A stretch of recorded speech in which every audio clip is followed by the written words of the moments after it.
میں تو ان کی شفایابی کے لیے دعا گو ضرور ہوں، لیکن بات بنیادی یہ ہے کہ ویکسین لگا کر کرونا تو یا تو ویکسین فراڈ ہے یا پھر یہ کرونا فراڈ ہے، یعنی یا تو یہ ویکسین فراڈ ہے یا پھر ویکسین کے اگلے روز کرونا ہو جانا، اس کا مثبت ہونا، پھر یہ فراڈ ہے۔ اور یہی آپ چاہ رہے تھے۔ ناظرین، کرونا کی تیسری لہر شدید سے شدید تر ہو رہی ہے اور وزیر اعظم عمران خان اور ان کی اہلیہ بشرا بی بی بھی کرونا میں مبتلا ہو گئے ہیں اور انہوں نے اپنے آپ کو قرنطینہ کر دیا ہے گھر میں۔ ناظرین، کرونا کی جو تیسری لہر ہے، اس کے اگر اعداد و شمار کی بات کی جائے تو ہر گزرتے دن اس کے جو متاثرہ لوگوں کی تعداد ہے اس میں اضافہ ہوتا جا رہا ہے اور اب تک اسلام آباد میں تقریباً 12.5% تک مریضوں کی تعداد بڑھ چکی ہے۔ تو ایسی صورتحال میں ہمیں بہت زیادہ احتیاط کرنے کی ضرورت ہے۔ احتیاط کریں گے تو تبھی ہم اس وائرس سے بچ سکیں گے، کیونکہ اگر احتیاط نہ کی تو اسی طرح مریضوں کی تعداد میں اضافہ ہوتا جائے گا۔ وزیر اعظم عمران خان کو 2 دن قبل ہی کرونا کی ویکسین لگائی گئی،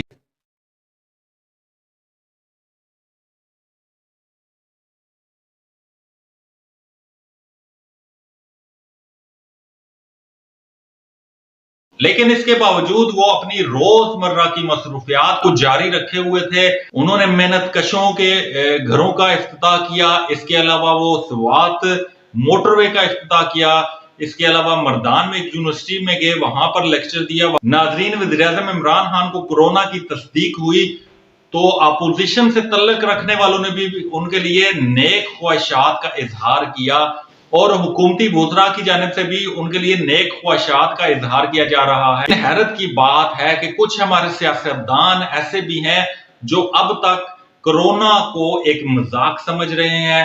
انہوں نے وزیر اعظم عمران خان سے اظہار یکجہتی کیا، ان کی جلد صحتیابی کے لیے دعا کی، لیکن یہ بھی کہا کہ پتہ نہیں ویکسین خراب ہے یا کرونا نہیں ہے۔ تو ایسی باتیں بھی سیاستدانوں کی جانب سے کی جا رہی ہیں۔ میں تو ان کی شفایابی کے لیے دعا گو ضرور ہوں، لیکن بات بنیادی یہ ہے کہ ویکسین لگا کر کرونا تو یا تو ویکسین فراڈ ہے یا پھر یہ کرونا فراڈ ہے، کیونکہ ادھر 22 تاریخ کو الیکشن کمیشن نے فارن فنڈ کیس میں ان کو بلا لیا ہے اور ادھر ویکسین کے بعد جو ہے ان کو کرونا ہو گیا ہے۔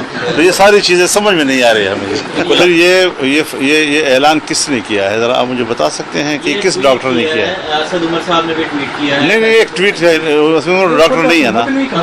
ڈاکٹر کون ہے؟ ڈاکٹر جس سے یہ کہا گیا ہے تو وہ تو ذاتی ڈاکٹر ہے، وہ سرکاری ڈاکٹر نہیں ہے۔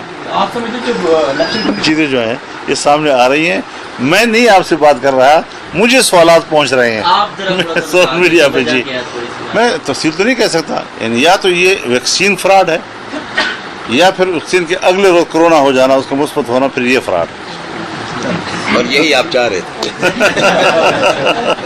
ناظرین، سب سے اہم بات، وزیر اعظم نریندر مودی نے وزیر اعظم عمران خان کے لیے جلد صحتیابی کی دعا کی ہے اور انہوں نے اپنے ٹویٹر کے ذریعے اس کا اظہار کیا ہے۔ اس کے علاوہ عالمی دنیا سے بھی وزیر اعظم عمران خان کی جلد صحتیابی کے لیے دعائیں کی جا رہی ہیں اور پورے ملک میں وزیر اعظم، ان کی اہلیہ سمیت جتنے بھی کورونا سے متاثرہ افراد ہیں، ان کی جلد صحتیابی کے لیے دعائیں جاری ہیں۔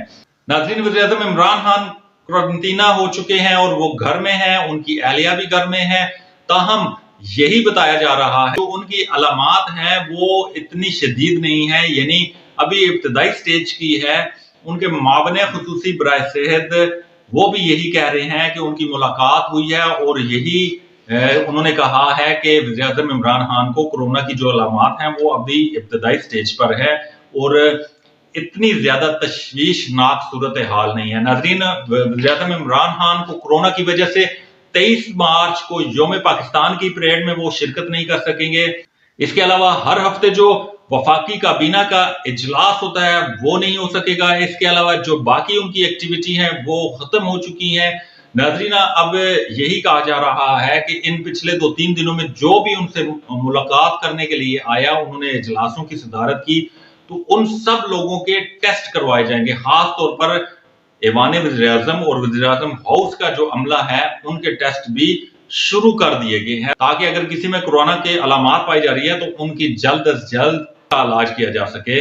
اس کے علاوہ کورونا کی ویکسین پر سوالات اٹھائے جا رہے ہیں، تاہم وفاقی وزراء کی جانب سے اور ڈاکٹروں کی جانب سے یہی کہا جا رہا ہے کہ ویکسینیشن کا عمل جاری رکھا جائے۔ اس کے علاوہ ایک اہم چیز جو سنڈے کو ویکسینیشن نہیں ہوگی، اس کے علاوہ 23 مارچ یوم پاکستان کے موقع پر بھی ویکسینیشن کا عمل روک دیا جائے گا اور اس کے بعد اس عمل کو دوبارہ سے سٹارٹ کیا جائے گا۔ یہاں پر ایک سب سے اہم چیز یہ ہے کہ کورونا کے بڑھتے ہوئے کیسز کی وجہ سے دوبارہ سے لاک ڈاؤن کیے جانے کا امکان ہے، اور ہو سکتا ہے کہ پیر کو دوبارہ سے لاک ڈاؤن کر دیا جائے گا اور اسلام آباد میں مکمل لاک ڈاؤن کرنے کا پلان بھی ہے۔